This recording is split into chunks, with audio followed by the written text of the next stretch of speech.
파이스톰입니다. 호주의 뉴스 분석 매체 더 컨버세이션은 K-팝 13인조 그룹 세븐틴이 잉글랜드 남서부 서머시트에서 벌어지는 세계에서 가장 큰 노천 축제 글래스톤베리 뮤직 페스티벌에 라인업으로 참여하는 역사를 만들어낼 예정이라면서 블랙핑크와 BTS 등 한국 최고 그룹들이 영국에서 공연한 적은 있지만 세계 유명 페스티벌인 글래스톤베리에 K-팝 그룹이 등장하는 건 처음이라 주목했는데요. K-팝이 새로운 국제적 정점에 도달했다는 기사는 이제 한국의 문화 콘텐츠 시장의 규모가 2024년 기준으로 약 800억 달러, 한화로 약 100조 원으로서 프랑스와 영국의 음악 산업에 뒤지지 않는 세계 최대 시장 중 하나로 부상했다 이야기했습니다.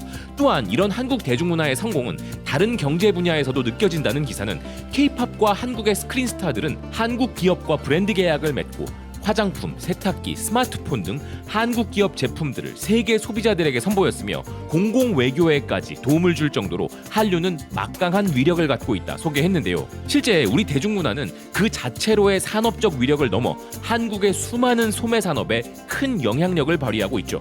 이를 단순하게 하나의 특정 제품으로 예시를 든다고 한다면 우리나라 라면 수출은 2024년 기준 10억 달러, 1조 3천억 원이 넘는 수출액을 달성할 전망이란 것인데요. 가격이 그다지 비싼 축에 들어가지 않는 인스턴트 식품인 라면 하나만으로 1조 원이 넘게 수출한다는 것은 정말 대단한 일인 것이죠. 미국의 아시아권 매체 넥스트샤크는 한국 관세청이 지난 2월 발표한 자료를 인용하여 한국의 라면 수출액이 사상 최대치를 기록했다면서 2023년 한 해에만 9억 5,040만 달러였다고 보도했는데요.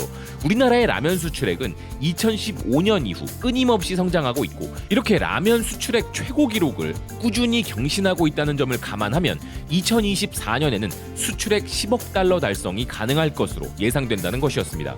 세부적으로 본다면 전 세계적으로 그 놀라운 판매량을 확인할 수 있는데 미국이 한국 라면의 최대 시장이었다고 하는데요. 우리는 미국 한국가를 상대로만 1980만 달러어치의 라면을 팔았고 중국이 그 뒤를 이은 2위로 1520만 달러어치의 라면을 사갔습니다. 3위는 정말 의외의 국가였는데요. 네덜란드가 뒤를 잇고 있었습니다.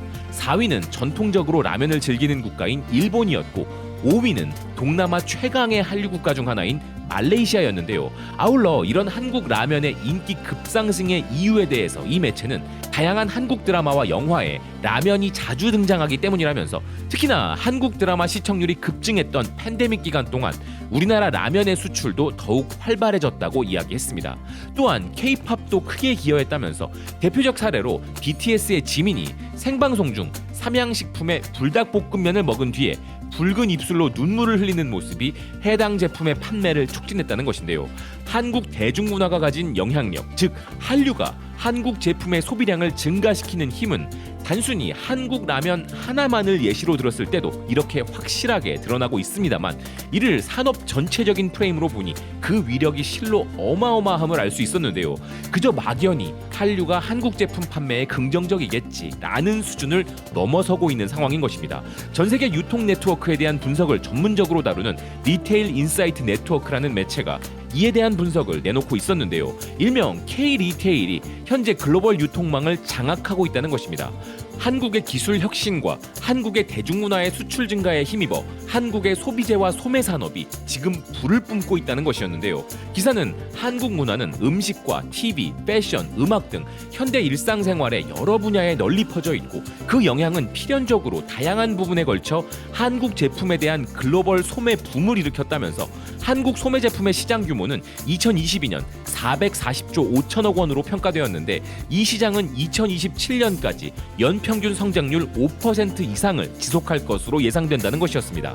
여기에 2027년에는 전자상거래 시장 규모만으로도 202조 원을 돌파할 것으로 전망되는데 발전, 제품 혁신, 효율성의 대명사로 불리는 세계적으로 영향력 있는 기업들인 삼성그룹과 LG전자, 현대자동차와 같은 기업들이 주도하고 있는 한국 시장이지만 이런 글로벌 기업들을 제외한 다양한 소매 부분에 대한 한국의 국제적 지배력은 결국 외국 기업들에게도 상호 이익이 되는 공생으로 귀결된다고 이야기했는데요.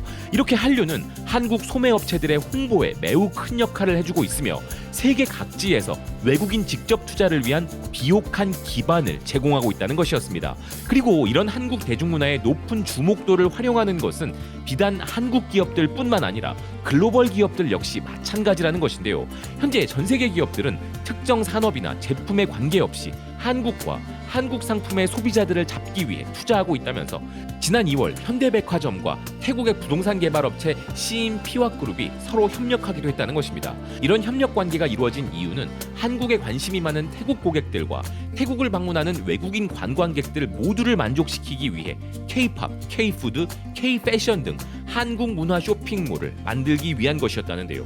실제 대부분의 사람들은 한국 문화 상품에 대해 적어도 하나 이상은 들어본 적이 있는데 그건 K-팝 음악일 수도 있고 K-드라마일 수도 있다는 기사는 이러한 한국 문화의 성공은 필연적으로 한국에 큰 소매이익을 가져왔다면서 BTS는 삼성 갤럭시와 서울특별시의 관광 홍보대사로 등장한 바 있다는 것입니다. 이처럼 한국의 문화 아이콘들이 한국의 세계적 인지도를 높임에 따라 한국의 기업들은 이를 적극적으로 활용할 수 있게 되었고 K-뷰티의 가치도 급상승하여 그 규모가 100억 달러 이상으로 추정되고 있으며 현재 한국의 다양한 뷰티 브랜드들은 전 세계 소비자들의 높은 관심을 받고 있다는 것인데요. 한국의 식품 또한 라면, 고추장, 비빔밥 등이 엄청난 지위를 누리고 이익을 얻고 있으며 실제 전 세계의 유통업체들은 이를 적극적으로 활용하고 있다는 것입니다. 또한 기사는 이런 한류를 통한 한국 소매 파워의 전망에 대한 분석으로 전 세계인들이 느끼는 한국의 매력은 줄어들 기미를 보이지 않고 있다면서 한류는 다양한 소매 부분에 걸쳐 한국 기업들과 글로벌 기업들에게 계속해서 인상적인 수익을 창출해내고 있다 결론 내렸는데요. 우리가 생각하는 것 이상으로 한류는 글로벌 기업들의 강력한 무기가 된 것입니다. 그리고 앞으로도 더욱 그렇게 될 수밖에 없는 이유도 있는데요. 이제 전 세계는 한류를 넘어 K 라이프 스타일을 추구할 것이고 한국어로 말하며 한국을 먹고 한국을 마시게 될 것이라는 사실입니다. 프랑스의 여성지 코제트는 해당 매체의 포토 매니저인 47세 여성 마갈리의 사례를 전했는데요. 뇌수막종 제거 수술을 받은 후유증으로 삶의 피로와 급격한 기분 변화를 겪게 된 그녀에게는 갑자기 눈물을 흘리거나 웃음이 터지는 현상이 벌어졌는데 그녀는 인스타그램을 보다가 많은 영상 콘텐츠들이 아시아 노래를 배경음악으로 쓰고 있음을 알게 되었고 그 음악들은 대부분 한국의 그룹 BTS의 노래라는 것을 알게 되었다는 것이었습니다. 그래서 BTS가 직접 촬영한 영상들과 팬들과 소통하는 영상들, 그들의 콘서트 영상들을 보다가 한국의 다른 아티스트들도 더 많이 알게 되었다는 그녀는 K-팝 음악 덕분에 기분이 좋아지기 시작했다면서 그녀의 뇌수술 회복 과정에 있어서 K-팝이 정말 중요한 역할을 했다고 말했다는 것이었는데요. 이어서 그녀는 한국 드라마를 발견했고 점점 자신이 보고 듣던 한국 문화와 사랑에 빠져 그 후에는 한국어를 배우고 싶어지고 한국을 방문하고 싶어졌다는 것이었습니다. 사실 이전까지 그녀는 아시아에 아무런 관심도 없었다고 하는데요. 그러나 이젠 직접 온라인 한국어 수업을 듣다가 한국어 강사들을 직접 만나 어학 수업을 수강했고 어느새 한국어로 말할 수 있게 되었으며 항상 한국을 먹고 마시게 되었다는 것이었습니다. 그녀는 동료들에게 한국 문화를 알리고 소주를 소개하기도 했다고 하며 파리에서 아파트를 구입하여 지난 25년 동안 빚만 갚고 살던 자신에게 완전히 다른 삶을 살게 해준 것이 다름 아닌 한국의 문화였다고 이야기했다는 것인데요. 이렇게 한국 대중문화에 대한 애정이 한국의 모든 것을 사랑하게 만드는 사례들이 나타나면서 마치 한국에 사는 것처럼 한국을 먹고 한국을 마시고 한국을 보고 한국을 듣고 살아가는 K 라이프 스타일을 추구하는 사람들이 늘어간다는 것입니다. 튀르키예 매체 예니사 파크 역시도 글로벌 한류 열풍이 전 세계인들을 한국에 스며들게 하고 그들의 라이프 스타일을 변화시키고 있다 전했는데요. 한국 음악과 드라마 등 한국의 문화 상품을 받아들인 전 세계인들은 자신도 모르게 이제 한류에 휩쓸려 이전과는 다른 생활 방식을 형성해 나가고 있으며 한류 트렌드에 사로잡힌 그들은 한국의 드라마, 영화, 음악, 화장품, 음식 등 한국 대중문화의 시각적, 청각적인 자극에 푹 빠져 종국에는 한국의 홍보대사로 변신하는 자신들의 모습을 발견하게 된다는 것이었습니다. 그리고 더 놀라운 것은 K-팝이나 K-드라마는 강압적인 요소를 가하지 않고도 젊은이들의 삶의 방식을 변화시키는 가장 영향력 있는 도구로 부상했다면서 소셜미디어 역시도 한국 문화에 대한 접근을 촉진하여 그들을 K-라이프 스타일로 변화시키고 있다는 것인데요. 게다가 K-라이프 스타일을 추구하는 것은 나이의 제한도 없다는 기사였습니다.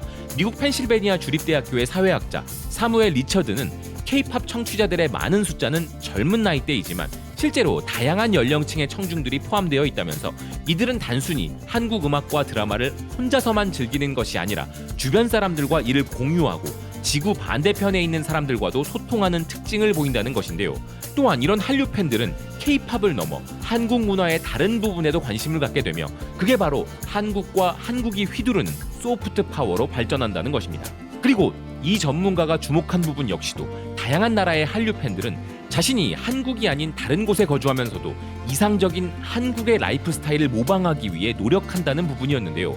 한국 드라마를 보면서 한식을 맛보고 K-팝 아이돌처럼 옷을 입고 메이크업을 하고 대륙을 넘나드는 K-팝 콘서트에 참석하며 구매하지 못한 K-팝 앨범은 온라인 경매를 통해서라도 구매를 시도하고 그 중에는 한류 때문에 한국으로의 이민을 결정하는 경우들까지 생겨나고 있다는 것입니다. 우리 역시 서구 문화로부터 영향을 크게 받은 것과 마찬가지로 전 세계의 한류 팬들에게는 이제 한국 문화가 그런 역할을 하고 있는 것인데요. 허나 한류가 서구 문화와 다른 점은 앞서 언급되었던 바와 같이 강압적이거나 강제적인 문화 침투가 아니었고 자연스럽게 일어난 현상이었다는 점이죠. 그리고 단지 그들 스스로만 즐기는 것을 넘어 주변 사람들에게 홍보까지 하는 적극적인 시대 현상으로 이어졌다는 점인데요. 대한민국이 전 세계로 뻗어나가기에 지금보다 좋았던 시대는 없었던 것 같다는 생각입니다. 시청해주셔서 고맙습니다. 또 뵙겠습니다.